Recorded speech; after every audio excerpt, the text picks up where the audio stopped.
George Crile is here. He is a longtime producer for the CBS News program 60 Minutes and 60 Minutes 2. In 1988, Crile profiled U.S. Congressman Charlie Wilson in a segment for 60 Minutes. At the time, Wilson was working to provide the CIA with hundreds of millions of dollars to fund Afghanistan in their fight against the Soviet Union. Here is a look at that 60 Minutes piece. Congressman, Afghanistan is a long way from Texas, no matter how you measure it. How did you wind up at this table? What started it all?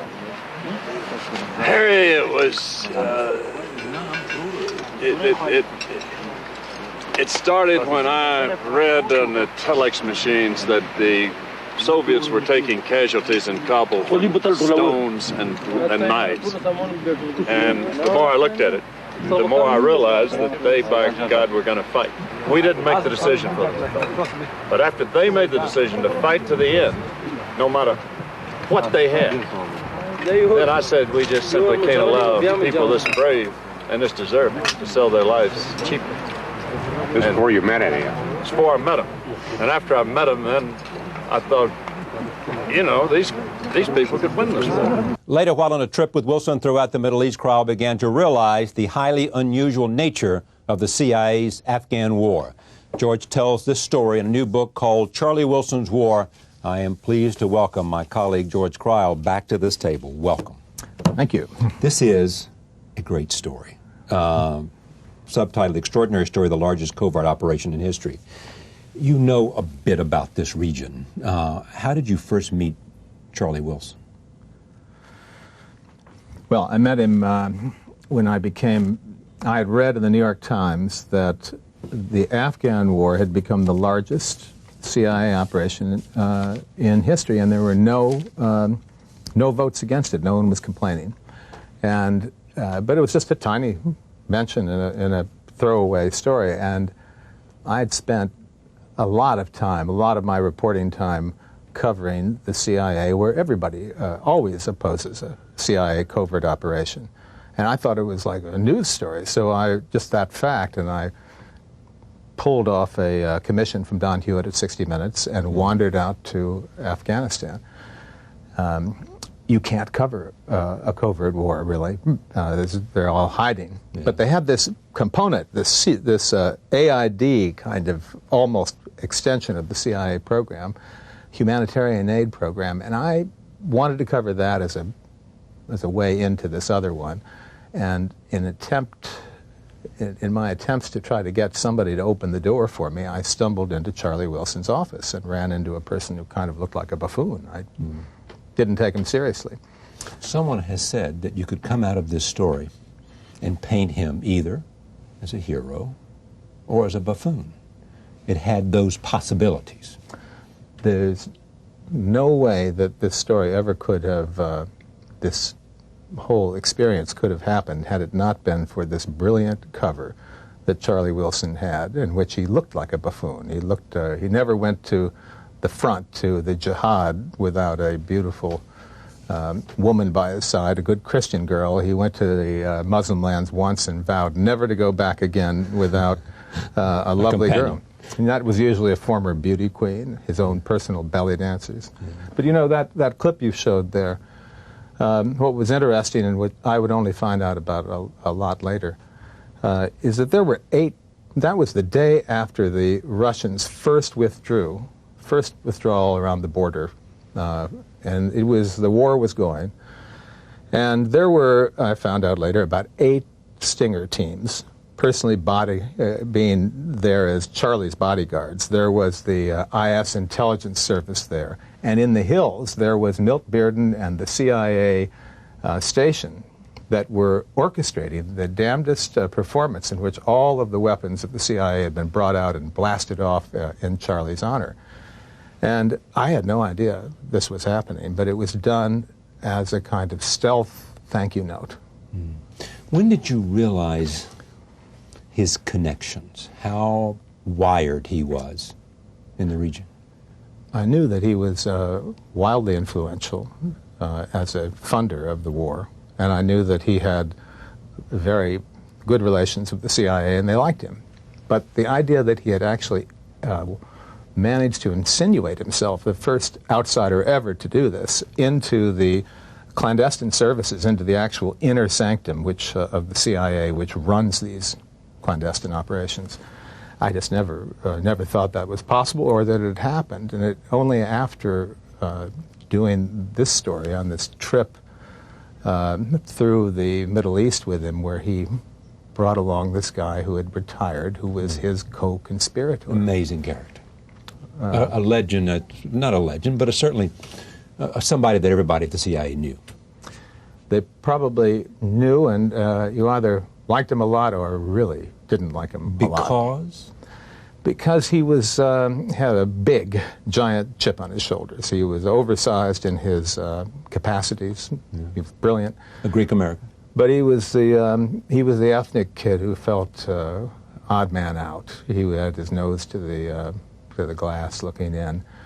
He was really the first of the ethnic kids to be brought in to the clandestine services, which used to be the preserve of the well-born Ivy League wasps. Yeah, and he was, and so he both loved and hated the place, and he was very impatient with the lawyers and with the bureaucrats, and he wanted to get on with the business of fighting America's enemies.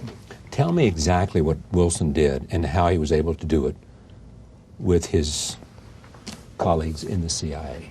How did he get all this money, $1 billion probably in the end, to finance a war which drove, because of American help from the CIA, drove the Soviets out of the country? Yeah, a war which dwarfed anything that had ever been imagined at the CIA. Far and away the largest and most successful and most ruthless secret war the United States ever undertook. And they never had that much money to do it with, did they?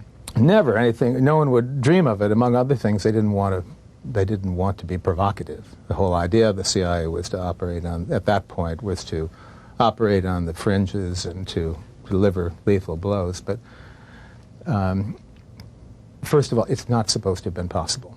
That's just the bottom line. And so how was it possible? It was possible because, strangely enough, the potential was always there. The CIA, in fact, is no different than any other agency. It has to be funded by the Congress.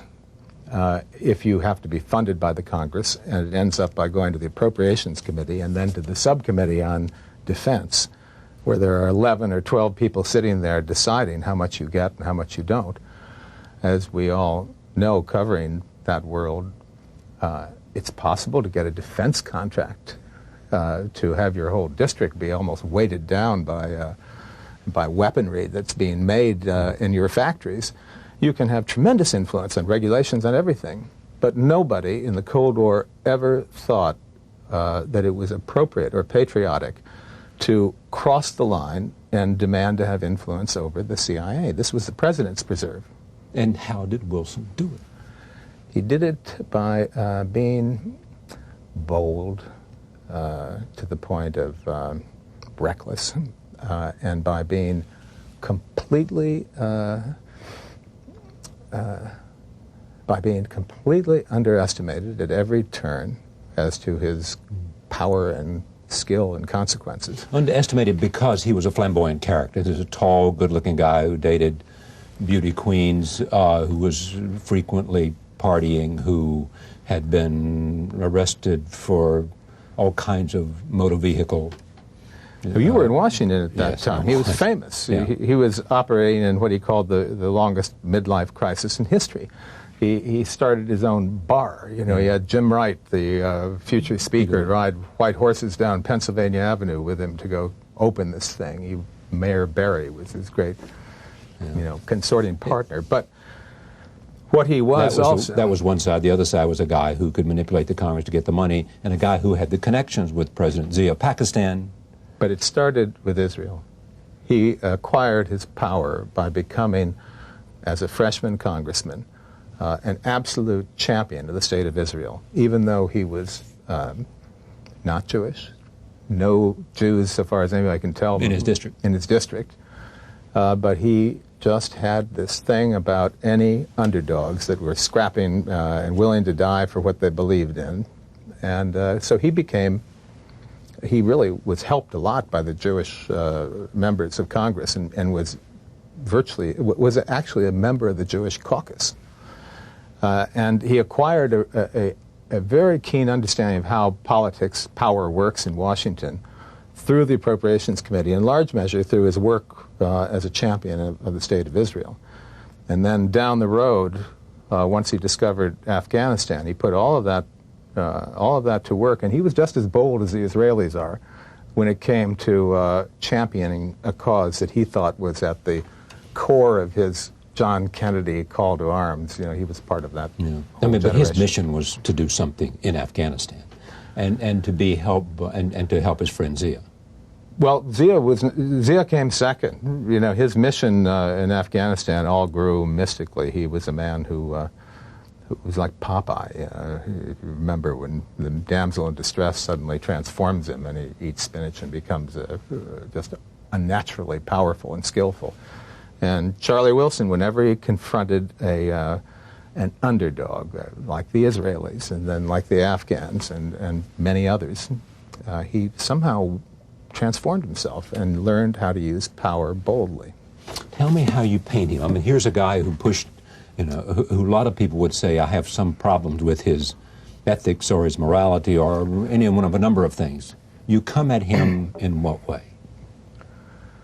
I came at him having, at every step of the way, having to look at him and all the people that were part of this epic story as figures who didn't belong in the ring of traditional foreign policy workings. They just don't belong. None of them do. The guys at the CIA, the guys who were on his staff? Well, it's that instead of secretaries of state and traditional leaders of the CIA or the NSC operating this thing, moving it as a driving force, instead of, for that matter, Reagan doctrine arch conservatives, it's this strange, scandal-ridden congressman who is, alternatively ramming pedestrians on the Key Bridge and dead drunk, or being chased by Rudolph Giuliani for snorting cocaine, or allegedly snorting cocaine with two naked women. And let me take a look at this. This is another clip from your 1988 60 Minutes piece in which the late Pakistani President Zia talks about Charlie Wilson. Here he is. There is a single man that has played a part which shall be recorded in history with golden letters. It is that Right Honorable Congressman Charles Wilson. How was he able to accomplish or lead the United States into so much? Again, a difficult question for me to answer.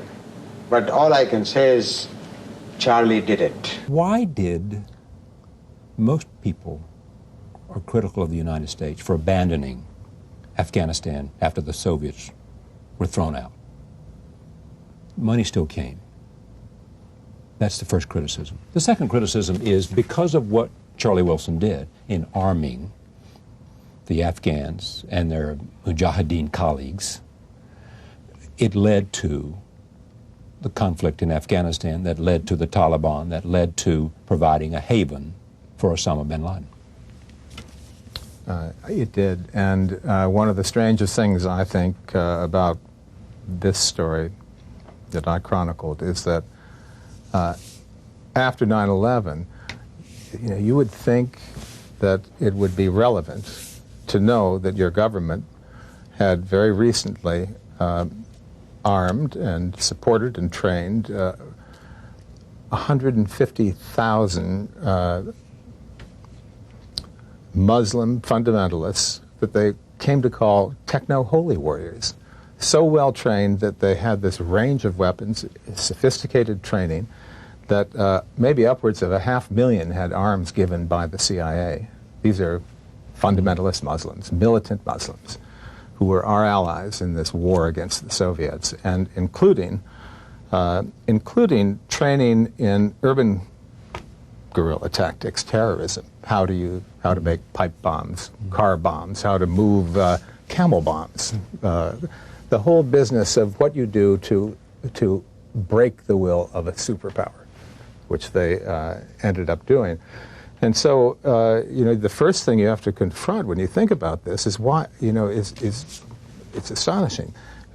This is a piece of our recent past that we've just never surfaced. Charlie Wilson's alive and well, living in Washington as a lobbyist for the Pakistani government? And I think other clients as well. All right. I mean, how much did you get from him? How much did he participate in writing the book?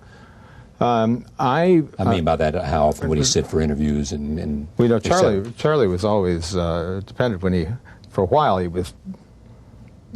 would go through periods where he would become very enthusiastic and cooperate, and then he kind of vanished. But the central thing is that Wilson was from the beginning fully cooperative, and so I was able to begin as a vehicle, the structure, to know his story, and then his co-conspirator's story, and then into all of the rival CIA people who sometimes didn't like either one of them. And what's happened to Avracatus? Avracatus is he's retired. He's had a couple strokes, so he's not in great shape right now. But you know, his story was sort of sad because he was always willing to stretch the rules to the absolute crazy breaking point and make his bureaucracy move in ways they weren't thinking of going or wouldn't want to. But when Iran-Contra came up, he had responsibility for it, and he did his very best to stop it and wrote these memos to Claire George, the operations director. And for that effort, he was basically moved out. And so he didn't get, in the end, to participate in the glory that all the other CIA people did. The book is called Charlie Wilson's War, The Extraordinary Story of the Largest Covert Operation in History. George Crile, 10 years in the making? Maybe 12. Maybe 12. Thank you, George. Thank you, Charlie. Thank you for joining us. See you next time.